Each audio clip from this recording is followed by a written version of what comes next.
This is Meet the Artist. I'm your host, James Gainey. Today we are downtown Astoria, Oregon in the Underground at the new gallery by the name of Tater. We're here with the owner, Chris Larson. Chris, I want to thank you for taking time out of your day, coming in and having a sit-down conversation with me on Meet the Artist. If you would, introduce yourself, and for the people who haven't discovered your space, what can they expect when they come here? So my name is Chris Larson, and this is my first gallery of my own work. Astoria has really inspired me to create a space that I can show my work and hopefully share that space with local artists and friends and creatives that I know. But I want folks to come in and be able to look at the work and also have fun. It's named Tater. It's supposed to be fun. It's supposed to be something that people enjoy as much as any art gallery can be. But art is for the people, and it's supposed to move the people. So I hope that coming in and visiting does that. Now, by you saying art is supposed to move the people, when you're creating a piece, is it personal, or are you thinking about the masses, how they're gonna react to it, or is it more just a one-on-one thing with you and your canvas? Well, the creative process for me personally is me interpreting the way that I feel about the world, but that's heavily influenced by the way the world feels about me and the way that I notice that the world is interacting with itself. Those thoughts are basically a filter, and so I don't try to have a lot of preconceived notions about where it's going to go or about what it's going to communicate. But sometimes when I'm in the creative process, something wants to be said or wants to be articulated in the form, and then I just kind of do my best to do it justice and follow it. We spoke the first time we met. We talked about the actual techniques that you use and some of the markers and the acrylic paints. Are those your go-tos when you're doing your work? Yeah, it kind of transitions. So when I started to do more abstract work, it was really marker and pen. So it's automatic drawing, getting into color fields, and then just trying to see where it goes. It moved into acrylic, and then acrylic, once I develop a piece, oftentimes I will struggle, and then I'll take out a marker, and then the marker is a different feeling on the canvas. It's a different sort of gesture. There's a different kind of freedom, and it adds another layer, and it also adds to a particular concept that I'm interested in, which is layering. So we live in a society of samples, and things are derivative in a way that they haven't been previously. And when you start to layer realities over each other, you get a more, what I would consider, relative experience to what we experience now, because there's so much input. And art that doesn't have that kind of input is dated in a way that only we can understand in this time. Okay. And you came from California, correct? I came to Astoria from Portland, but I've lived in California, and I originally grew up in Texas. Okay. Yeah. How was that transition from where you came from to here, where art is like heavily influenced? Yeah, it's because, well, I grew up outside of Austin, and I moved to Austin when I was really young. Mm-hmm. So there was, because of the liberal arts college there, and because of all my friends, we were really invested in doing things, doing creative things for the act of being creative. Mm-hmm. I've lived in Arizona, I've lived in Reno, Nevada, and I moved to Santa Cruz. And Santa Cruz is really the most formative of my artistic habitats. Mm-hmm. Santa Cruz had a certain level of freedom that you couldn't find in a city such as Austin, because it's so much smaller. And it was funkier in a different way. Like, you had little spaces, but there was a lot more money, and so you had to find the crack In Austin, when I lived there, was much less expensive than it is now. But moving to a place like Astoria has there there are cracks that you can plant seeds in a way, because it's a small town and because things are a little bit more accessible. So you're able to do things that are more difficult to do if you live in a larger city, because of the cost of living, because of the retail costs and the warehouse costs. People still do it, but it can be more challenging, or it's more small world in a big city than it is in a small town sometimes. Gotcha. What is your overall vision for your space here in your new gallery? And congratulations again on that. That is like huge. Thank you. I mean, you have your own gallery. Yeah. That is amazing. I mean, what do you see it in? What direction do you see it going in? Well, I hope that well, for one, it's self-actualization in trying to allow myself to show the work that I value and share it with other people. That's a vulnerability, and that's being exposed in a way. Mm-hmm. But in addition, I'm kind of a person who preaches that people can do those things that they want to do. In the sense of, I did this, if I can do this, other people can do this. Other people can start things. You have to loosen preconceived ideas of what it means to be an art gallery. What does it mean to be an artist? What does it mean to be doing what you want to do, and how to do it? Now, with that being said, what does being an artist mean to you? What does that mean to you? That's an interesting one. I mean, there's a lot of ideas and conceptions around being an artist that people or individuals have that I won't argue against. But for me, it's about the process of becoming. It's the process of exploration to give as much as you receive. So there's different tracks of pursuit. I mean, being a craftsperson, being a skilled artisan, there's so many different ways to articulate your attention and your focus and your abilities. Mine happens to be with non-representational paint on canvas. Mm-hmm. So for me, this is how I'm able to articulate something that's inside of me that I couldn't say in words, and that I want it to resonate with people around me. So there is a sort of a dual track of, I want other people to be interested in it as well. So straddling the two is kind of what I feel like an artist does. Gotcha. How many different colors do you think you use in any given piece? That's a crazy question. 2, 3. I don't know. Right now, I'm really thinking a lot about color theory, because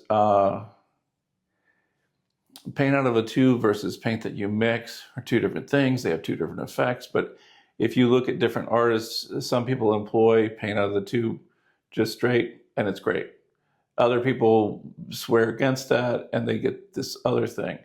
But there's a depth and a color value and all of these things that are coming more into play with what I want to do. And I'm also interested in landscape, and living on the coast.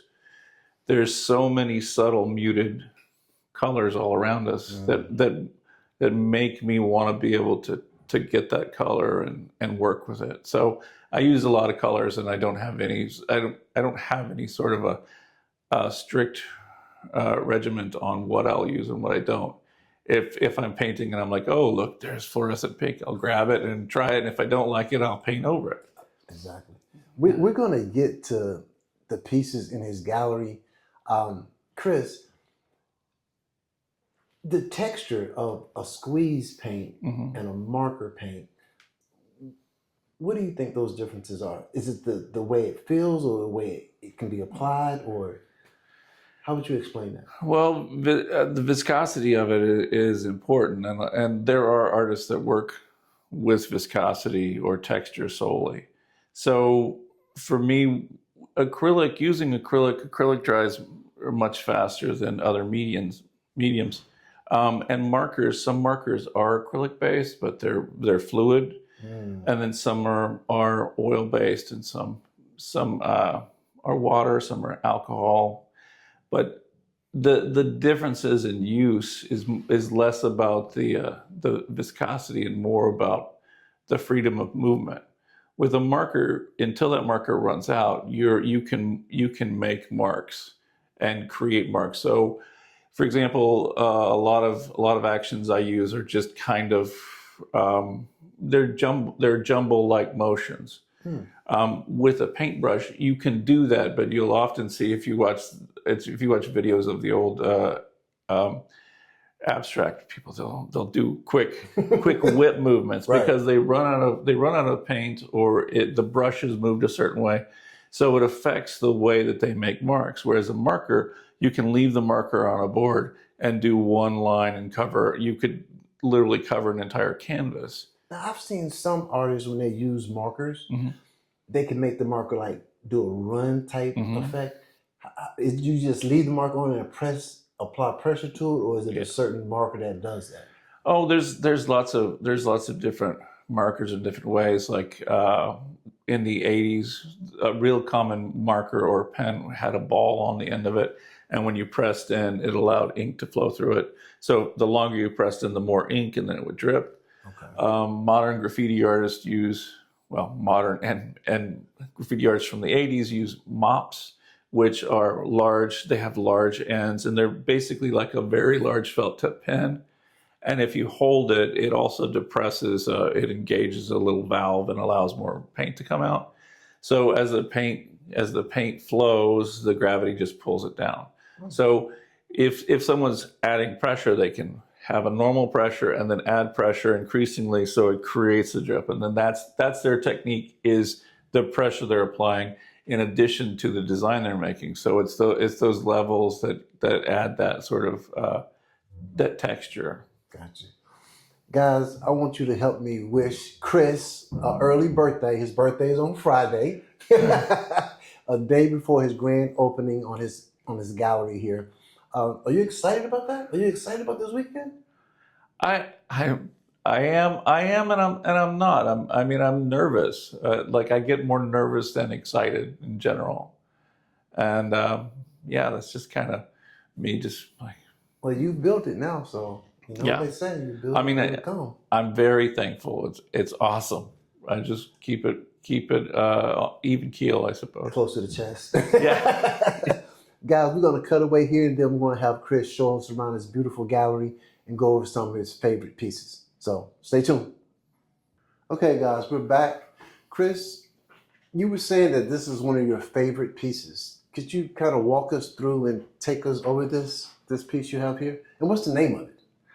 Oh, I don't even remember the name of it. It's written on the back of it somewhere. Okay. I'm seeing faces right when I look at it. I can see faces. Yeah. So basically, the way that this works is there's a lot of just motion, just taking colors and basically making marks. And then once I started to make the marks, things developed. For example, this area just kind of told me it was a bird, so then I made it resemble a bird. A little shoreline that popped up, and little elements of the abstraction. Just they were there, and I liked them, but at the same time, I thought I could push it a little bit more. And so, when I would look at something, I would say, "Can I push it more?" And the thing about the acrylic paint was, so I would have the acrylic paint on here, and I didn't want to overly refine it. With acrylic or oil paint more so than acrylic, although acrylic you can bend it to your will. There's a lot of shape and form that you can create through shading and colors that are adjacent to each other. And instead of overworking that, I wanted to take out a marker. So that's when the markers came out, and the markers allowed me to add flat dimension and create a three-dimensional a three-dimensional impression. And I just kind of went wild. So shapes would say that there were eyes, and I love this face. This is one of my favorite faces. But there's just It's a lot of detail. there are a lot of details, and Like especially here, yeah, like you just kind of came back and yeah. You had. I mean, this is the dots are. I mean, it's not quite pointillism, and it's also reminiscent of Australian art, which it reminds me of. There's a lot of pseudo religious components to it, a lot of false halos, which is something that has always been part of what interests me. This is one of my favorite parts. I just love how it illustrates the two different types of paint and the color set. you did that with a marker? Well, I did the yellow, the gold, and then the black, and then there's markers that That accentuate. came together. Yeah. That's really nice. That's really nice. Okay. Yeah, and the parrot. I really like the parrot. That's funny. And you don't. I see. I'm starting to seeing like a repeat theme almost. You don't leave any. You don't have a lot of negative space on your pieces. No. I mean, that's kind of the struggle. Is negative space is. There's a lot of artists that work in negative space and in abstract, and I toy with it. I play with it, but I always get overwhelmed with wanting to put more on it, and that's a thing that I get too excited about it. I hate leaving a space empty. So what's the? We're gonna go this way, and these three in the middle right here. Yeah, this is more me experimenting. Well, this one more specifically is experimenting with color theory, but I like creating a form with as little paint as I can, like working it less instead of overly working it. I want to try to create an impression, and also have colors that recede in the background. Yeah. Okay. And this next, your piece, I love the sizes of them. You represent more than just one size in your pieces. Yeah, I've got more that I'm bringing down that are small, tiny. This guy is more. Some of them are more narrative than others. This one is.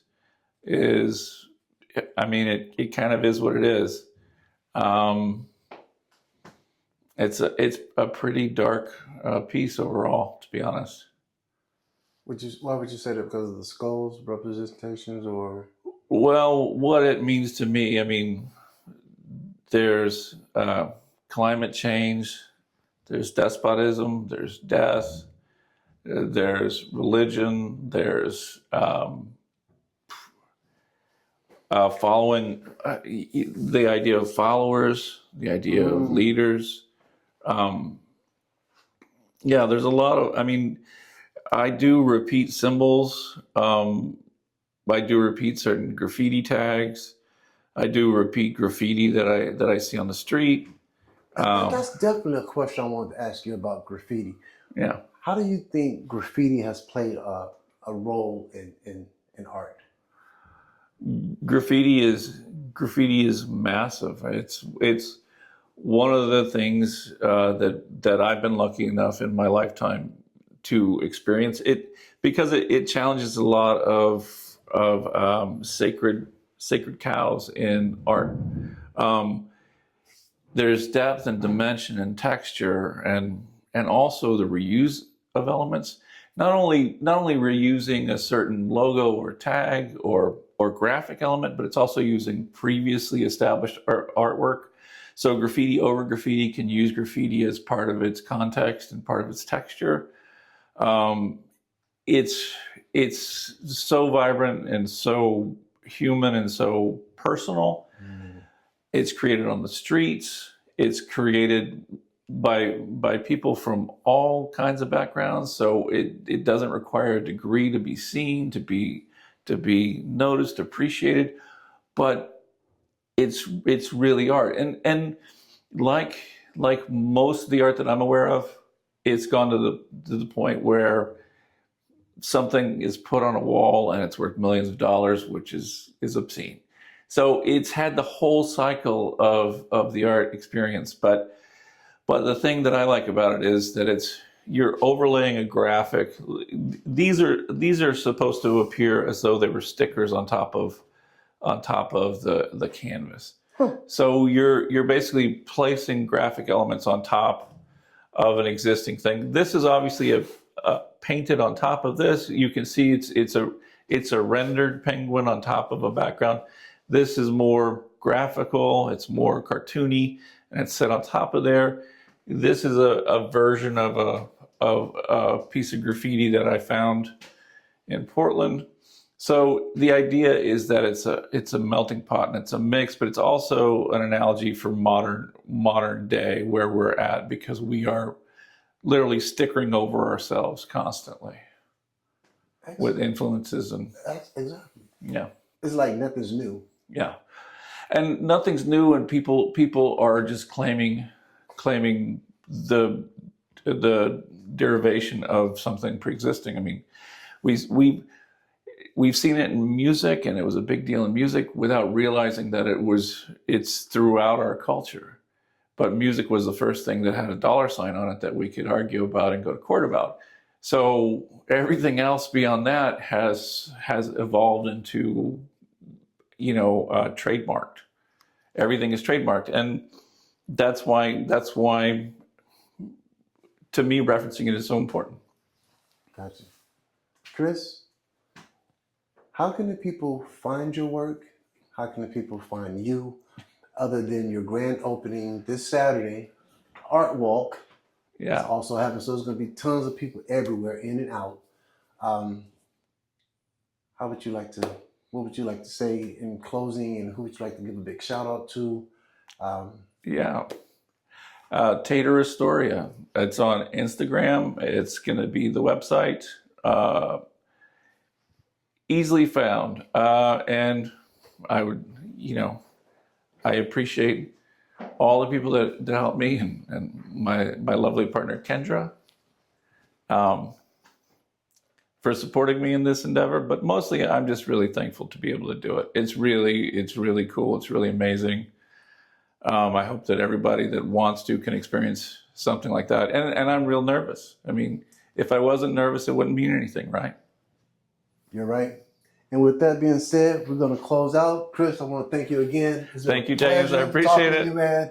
And hey, you guys come out if you're in the Astoria, Oregon area. Make sure you come by and see the new gallery Tater here in Underground.